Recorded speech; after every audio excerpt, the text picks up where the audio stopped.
A gente está numa série de exposição bíblica a partir da carta de Romanos, em que o tema da série pode parecer controverso, mas ele é a base daquilo que nós acreditamos aqui na Viva, que é a ideia de que para que o cristianismo, para que a fé em Jesus se mantenha, muitas das vezes a gente precisa se descristianizar de ideias de cristianismos que não trazem vida. Então, assim como na história da igreja nós temos Lutero, que diante de uma igreja legalista, opressiva, ritualística, fez um rompimento, assim como nós temos John Wesley, que diante da igreja anglicana, que de alguma maneira estava vivendo um esfriamento, ele também fez um rompimento não para que ele abandonasse a fé, mas exatamente para que a fé se mantenha viva. De vez em quando a gente tem que romper com algumas coisas que não fazem mais sentido para a gente. Isso vale a pena para a fé cristã, e isso é um princípio para a vida. Para que as coisas se renovem, para que a gente se transforme, de vez em quando a gente precisa romper com algumas coisas que não fazem mais sentido para a gente. E por isso, hoje, eu quero continuar a exposição a partir do capítulo 1 da carta de Romanos, e nós vamos ler os versos de 7 em diante até o versículo 15. E hoje, especificamente, o que a gente vai conversar é sobre um evangelho que constrói vínculos. Um evangelho que constrói vínculos. Então vamos ler o texto devagar, vai ser projetado aqui, se você quiser, Romanos 1, 7 ao 15. Eu vou ler na versão NVT, tá bom? Se vocês quiserem ler na mesma, nova versão transformadora. Mas fique à vontade para ler na versão que vocês acharem e estiverem mais habituados. Diz assim. Romanos 1, verso 7. Escrevo a todos vocês que estão em Roma, amados por Deus e chamados para ser seu povo santo. Que Deus, nosso Pai, e o Senhor Jesus Cristo lhes deem graça e paz. Então, só relembrando, Paulo está escrevendo uma carta para uma igreja que ele não conhecia. Ele não tinha ido ainda a Roma, a Itália, né? A gente sabe que provavelmente o apóstolo Paulo ele vive todo o seu ministério no que a gente hoje chamaria de Turquia, pregando ali naquela região, na Ásia Menor. E o desejo dele é levar o evangelho para o extremo do que se conhecia como, digamos assim, fim do mundo. Para eles, o fim do mundo era ali na Europa, naquela região da Itália. Até porque eles não tinham uma compreensão, como nós hoje temos, tão profunda assim do planeta Terra. Então, o objetivo de Paulo era ir até o centro do Império Romano. Algumas pessoas, e a tradição da igreja vai dizer, que provavelmente Paulo ele é morto decapitado em Roma. Então, a gente sabe que ele chega em Roma, ele deseja ir para lá, ele fica preso numa masmorra durante pelo menos aí 2 anos, e depois ele é julgado, condenado e morto. Isso é a tradição da igreja, você não vai encontrar isso aqui escrito na Bíblia, tá bom? Então, Paulo está dizendo, olha, eu tenho um interesse profundo em Roma conhecer a igreja que ali existia.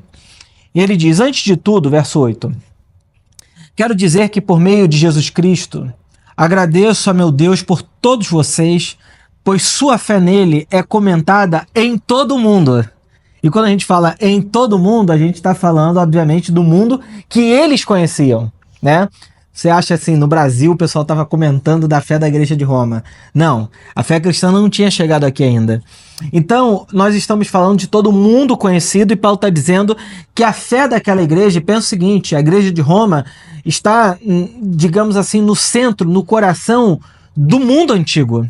Roma era a cidade mais poderosa daquele período. Não existia nada maior, nada mais poderoso, nada mais impactante do que Roma. Apesar de hoje a gente olhar para Roma e falar como sendo uma coisa do passado, a gente sabe que a cidade de Roma, os romanos, o Império Romano, foi o maior império da antiguidade sem precedentes. Você pensa no Egito, você pensa na Babilônia, você pensa nos persas, nos gregos com Alexandre, nada foi tão grandioso quanto o Império Romano. Eles criaram coisas que a gente usa até hoje. Por exemplo, saneamento básico. coisa que os romanos criaram. Estradas, os persas criaram, os gregos ampliaram, mas os romanos criaram estradas e um monte de mecanismos para levar, obviamente, os impostos para Roma, o dinheiro para Roma. Mas as estradas que foram construídas e que existem até hoje, elas são construções, arquiteturas absolutamente extraordinárias. Então, quando a gente fala de Roma, apesar da Bíblia ter uma crítica muito clara ao que acontecia no Império Romano, ao poder do César, a gente tem que entender que aquele império ali é sem igual.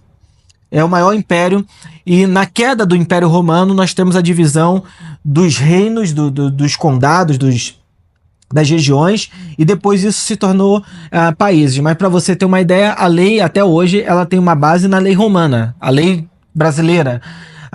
O sistema jurídico, o sistema econômico, uma série de coisas que nós vivemos hoje ainda tem base no princípio. Obviamente não é a mesma coisa, mas a base está ali. Roma e Grécia são, digamos assim, realmente o berço do mundo ocidental. Então Paulo está dizendo que a fé deles é comentada em todo mundo. Verso 9. O Deus a quem sirvo em meu espírito, anunciando as boas novas a respeito de seu filho, sabe como eu nunca deixo de me lembrar de vocês. Em minhas orações, sempre pedindo, se for da vontade de Deus, uma oportunidade de ir vê-los.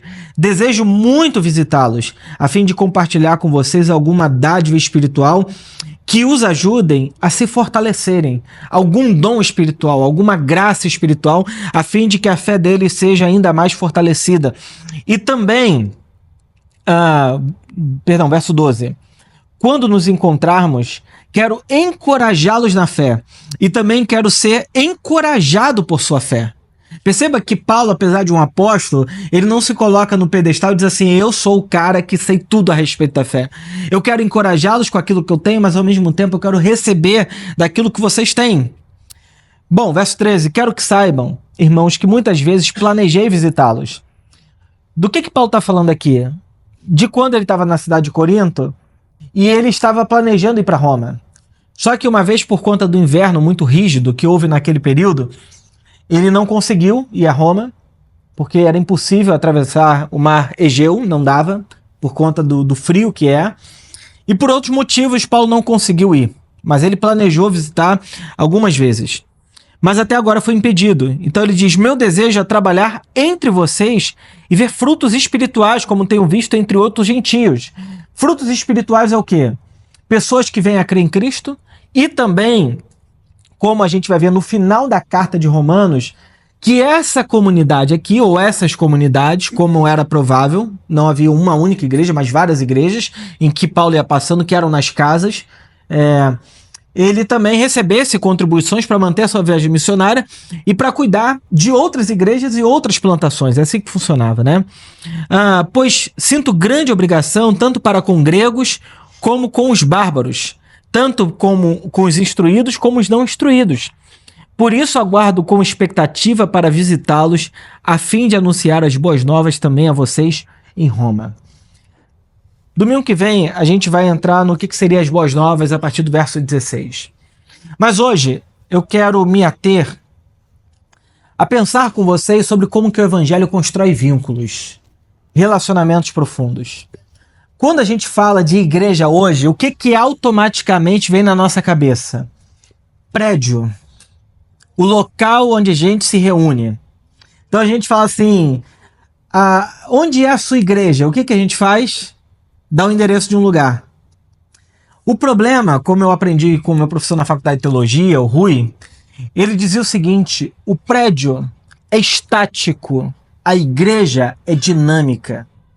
O prédio é um local físico, a igreja é um corpo espiritual. O prédio, ele está engessado, mas a igreja é o corpo vivo de Cristo. Por isso que nós nunca podemos confundir o prédio com a igreja. O prédio é a roupa que a igreja usa dependendo do tamanho dela. Então tem gente que usa roupa GGG.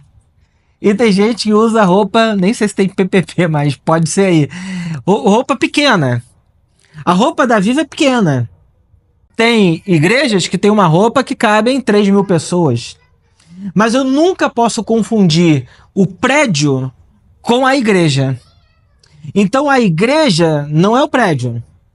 A segunda coisa que nós nunca podemos confundir é a igreja com o seu auditório.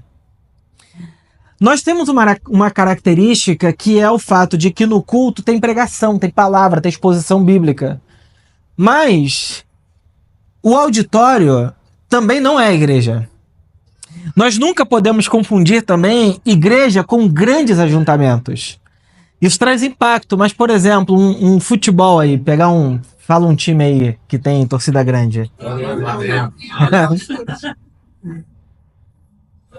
Pessoal indignado, Flamengo. Botar assim 2 times, vai, Flamengo e, sei lá, outra torcida grande, São Paulo. Pra ajudar a Mel aí. Flamengo e São Paulo. 2 torcidas grandes. As pessoas vão no ajuntamento, estão lá em prol daquele futebol, assistem, gritam, choram, brigam com todo mundo. Acabou ali, cada um vai para sua casa. Isso é ajuntamento.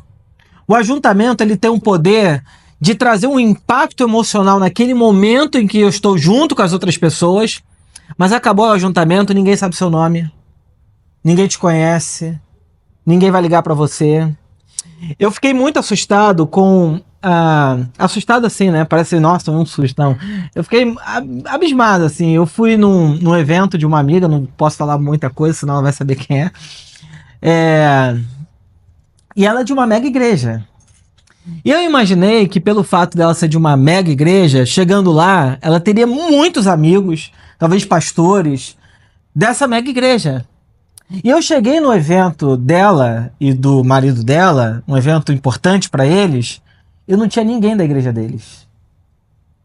E eu fiquei assim, cara, isso aqui tá errado. Porque apesar dela trabalhar nessa mega igreja, ter ajuntamento o tempo todo, nos momentos importantes da vida dela, quem tá ali? É isso que eu tô falando, igreja não é ajuntamento. Descobriu a brecha que tem aqui. Igreja não é ajuntamento. Quando a gente olha para ajuntamento, isso pode trazer um impacto visual para a gente, emocional, mas igreja não é isso. Hoje nós vivemos uma época que o Joel Birman, que é um psicanalista importante do Brasil, um grande psicanalista, ele tem um texto chamado Desenraizamento Contemporâneo. Desenraizamento Contemporâneo. E ele fala que um dos fatores que mais causam adoecimento emocional hoje não é a repressão sexual, como foi no século XX, não é o dilema das instituições oprimir o indivíduo. O que causa adoecimento emocional hoje é o que ele chama de desvinculamento. São pessoas que cada vez mais sentem, apesar de vivermos num planeta lotado de gente, se sentem sozinhas. Se sentem num mundo que está cheio de gente, não tendo com quem compartilhar a vida, as emoções, as alegrias e as tristezas. Esse sentimento, ele é uma marca do nosso tempo. As pessoas trabalham muito e no ambiente de trabalho, às vezes numa empresa, sei lá, no local de trabalho, você está ali trabalhando 8, 10 horas por dia, acaba e você não tem grandes amigos. Esse desvínculo contemporâneo, ele tem causado muita dor e muito sofrimento em muita gente. Como psicanalista, eu ouço muito isso. Na clínica, atendendo pacientes, muitas das vezes o sentimento de eu me sinto sozinho no mundo. Eu me sinto sem ninguém do meu lado. Então, essa é uma marca do nosso mundo. E é uma marca muito associada ao que a gente chama de narcisismo.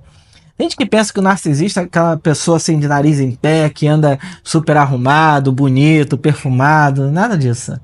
O narcisista é um pobre, um miserável afetivo que fica catando de todo mundo o amor. Isso é narcisista.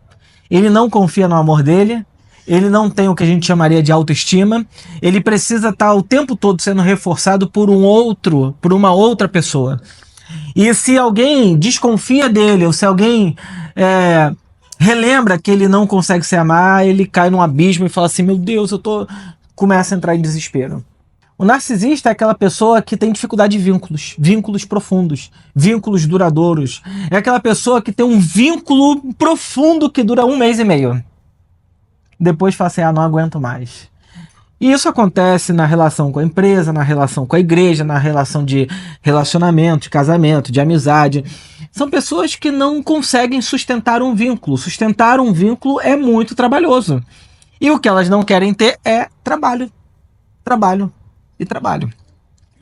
Então, quando a gente pensa nessas coisas e pensa na igreja de Jesus, que Paulo está falando aqui, Paulo vai mostrar para a gente 3 características que ele apresenta nesses pequenos versos aqui a respeito do que é uma igreja que está baseada no Evangelho. E ele vai usar o exemplo dele. A primeira coisa que Paulo vai falar sobre como é que o Evangelho constrói vínculo é que vínculo é presença. Vínculo é presença. Olha comigo os versos 10, 11, 13 e 15. Tá tudo bem, tá, gente? Quando acabar o culto aqui, Lidiane vai estar amarrada no teto. Socorro, me tirem daqui. As crianças fizeram uma revolução. O verso 10 diz assim, olha... Em minhas orações, sempre pedindo, se for da vontade de Deus, uma oportunidade de ir vê-los. Depois, no verso 11, ele continua... Desejo muito visitá-los. No verso 13 ele continua, quero que saibam, irmãos, que muitas vezes planejei visitá-los. E depois no verso 15 ele repete a mesma coisa, a fim de anunciar as boas novas também a vocês. Ele fala, por isso aguardo com expectativa para visitá-los. Não existe vínculo sem presença. Cara, eu te amo tanto, eu gosto tanto de você, mas qual foi a última vez que a gente marcou um café? Entendeu? Vínculo é presença. Essa história de que a pessoa ama, de que gosta, mas não está vinculada, isso é um problema. Ou ela desassociou o amor do vínculo, ou ela está adoecida. Porque vínculo é presença. Imagina um pai e uma mãe dizer pro filho assim, olha, eu te amo muito, mas assim, eu te vejo 1 vez por semana. Você vai falar que essa pessoa está saudável? Igreja sem vínculo profundo, sem presença, é uma coisa complicada. Não existe. Eu não acredito em cristianismo que não tenha vínculos de relacionamentos comunitários. Paulo está dizendo, e isso ele repete, né? Eu quero ir vê-los, eu quero ir vê-los. Eu quero ir vê-los pode ser traduzido por presença. Estar presente. Gostar de estar junto. Gostar de estar com. Eu não venho só domingo porque eu tenho o compromisso de pregar e eu tenho o compromisso de conduzir o culto aqui. Eu venho domingo porque eu quero encontrar as pessoas. E eu fico muito triste quando as pessoas não vêm. Porque eu sou pastor, gente, e eu sou pastor e eu acredito no que pastorear, eu acredito que igreja é relacionamento. Igreja não é um evento que eu vou. Não é um auditório que eu frequento, consumo tudo que tem ali, acabo e olho para o meu lado, chego em casa e falo, cara, mas quem eu conheço? Quem faz parte da minha comunidade, do meu grupo de amigos, da minha vida de fé? Ninguém. Não acredito nisso. A segunda coisa é que vínculo é mutualidade. Vínculo é mutualidade. O verso 12, Paulo diz assim, ó. Quando nos encontrarmos, quero encorajá-los na fé. E também quero ser encorajado por sua fé. Sabe o que Paulo está dizendo? Que a vida cristã é uma ponte que vai e que volta. É uma via de mão dupla. É um caminho que se estabelece assim o tempo todo. E nunca daqui para cá, mas aqui para cá e de lá para cá. Então, vínculo é mutualidade. Quer ver uma coisa? Se você pega o telefone e sempre liga para a pessoa, mas a pessoa nunca te liga, será que tem vínculo mesmo? Ou você está fazendo um esforço absurdo para manter aquela pessoa na sua vida? Gente, eu confesso que apesar de eu amar o vínculo, eu também não sou o salvador de relacionamentos. E tem hora que eu tenho que entender o meu lugar no mundo e falar assim, eu acho que esse vínculo morreu. Porque vínculo que não é alimentado por mutualidade acaba. Amizade acaba por isso.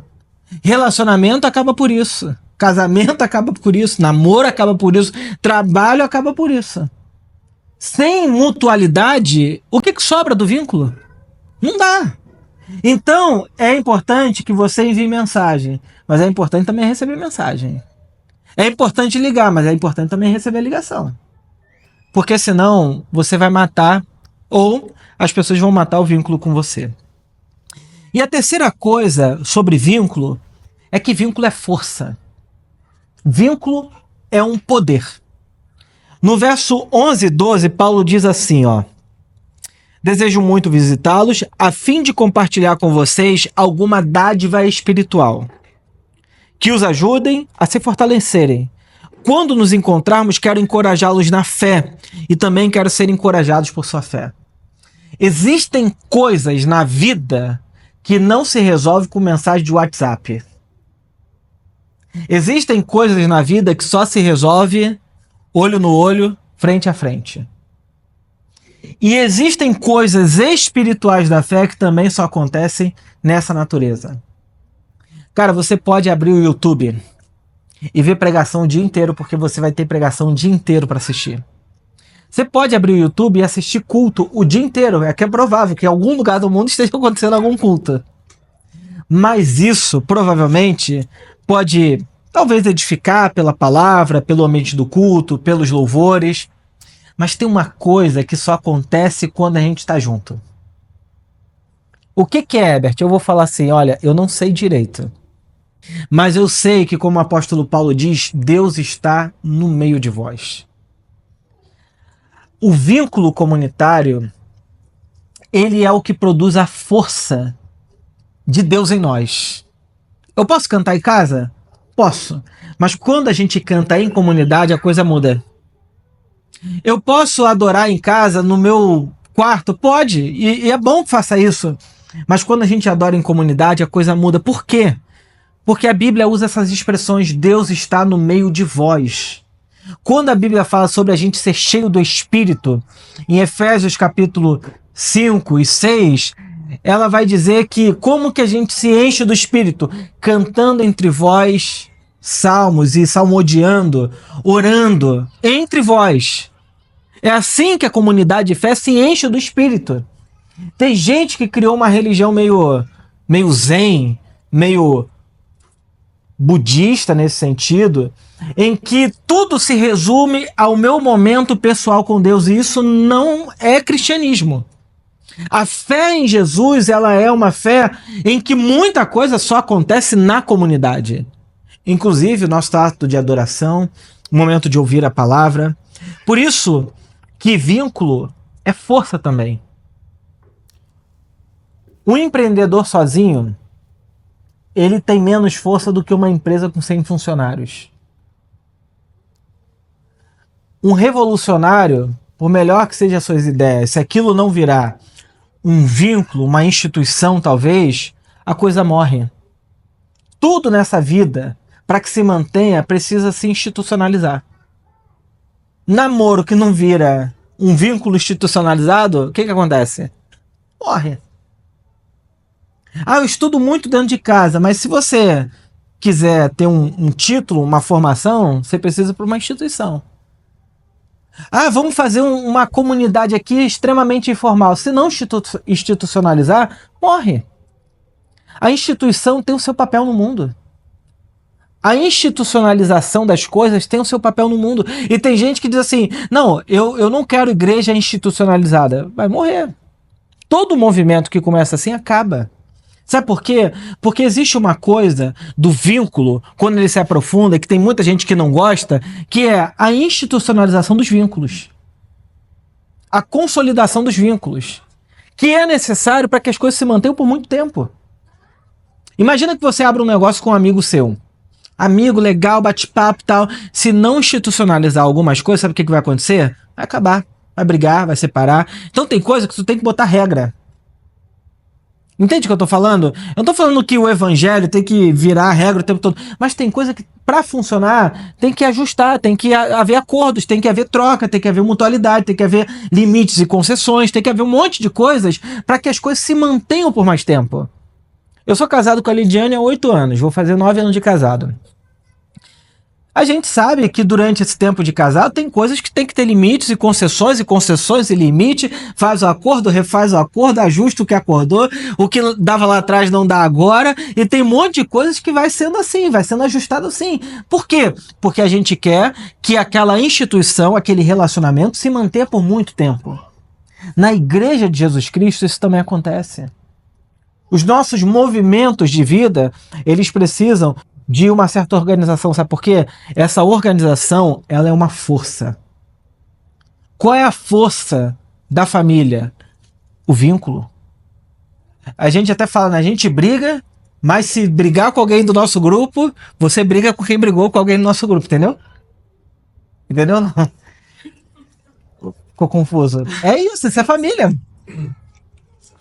No reino animal, o animal que está doente, o que acontece? Que está prestes a morrer? Se isola. Perdeu a força do bando. Qual é a força? Quem é mais forte, por exemplo? Hiena ou um leão? Um leão. Mas sabe o que as hienas fazem? Se juntam contra o leão. Por quê? Porque a gente sabe que a força da comunidade é a força também que protege os indivíduos. Por isso que a gente precisa, por exemplo, de lei de um país, a gente precisa estar vinculado a um país. Essas coisas nos protegem. A gente vê, por exemplo, o que acontece agora nos Estados Unidos, né? De algumas pessoas que vivem lá, não sei em que condições ou como é que funciona, mas que estão sendo deportadas. Porque às vezes estão desvinculadas, enfim, alguma coisa está acontecendo lá. Isso fragiliza uma pessoa. Um cristão sem comunidade é um cristão frágil. Um cristão sem comunidade é um cristão que está enfraquecido na sua fé. Não estou dizendo que toda comunidade fortalece também, não. É um equilíbrio entre as duas coisas que tem que haver. Uma comunidade saudável e cristãos vinculados. É um desafio isso. E é uma balança que tende a se desequilibrar de vez em quando. Mas a institucionalização precisa acontecer. Por isso que eu queria, só nessa palavra aqui, dizer essas coisas. O evangelho constrói vínculos. E Paulo está o tempo todo afirmando para a gente que o desejo dele é se vincular ainda mais à igreja de Roma. O que são vínculos? Vínculo é presença. Vínculo é mutualidade e vínculo é força. Então que Deus nos dê a graça de construirmos e sermos cristãos vinculados, que amam de verdade, que gostam de verdade, que estão juntos de verdade. E foi interessante coincidir essa palavra com retiro. Porque se tem uma coisa que tem o poder de vincular, é retiro. Por exemplo, ano passado, no retiro, alguns homens pensaram assim, eu vou ganhar o Ebert no ping-pong.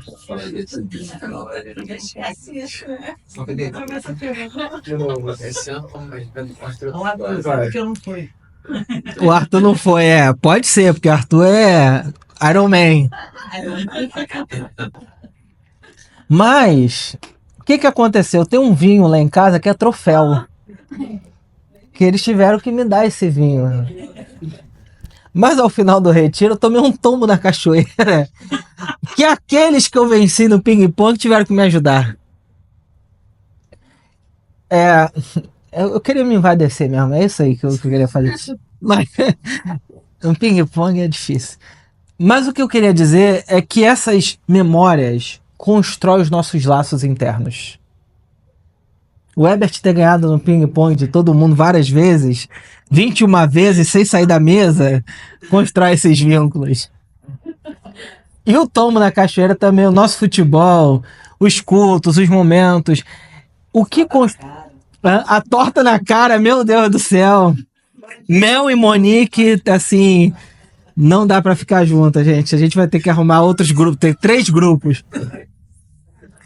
Mas são essas pequenas memórias que fazem com que a gente construa uma história. Não existe vínculo sem história, não existe vínculo sem memória. Só que para isso, cada pessoa precisa dizer: sim, eu quero me vincular. Sim, eu vou fazer o esforço para isso. Sim, eu não vou ficar na minha casa. Sim, eu vou colocar a minha vida a serviço desses vínculos. Porque senão esses vínculos não se estabelecem por si só. Não é por osmose, é por desejo, é por trabalho. Para a gente manter um vínculo, a gente tem muito trabalho, mas isso também é o que nos mantém na vida, dizendo o seguinte: eu pertenço a alguém. Eu pertenço a esse mundo. Eu pertenço a essa comunidade. Então que Deus nos abençoe na tarefa de construirmos uma vida cristã vinculada, uma comunidade vinculada e uma vida por inteiro vinculada. Para a glória de Deus, como expressão de Cristo no mundo e para o nosso bem também. Porque isso faz bem. Isso resgata a nossa alma. Amém.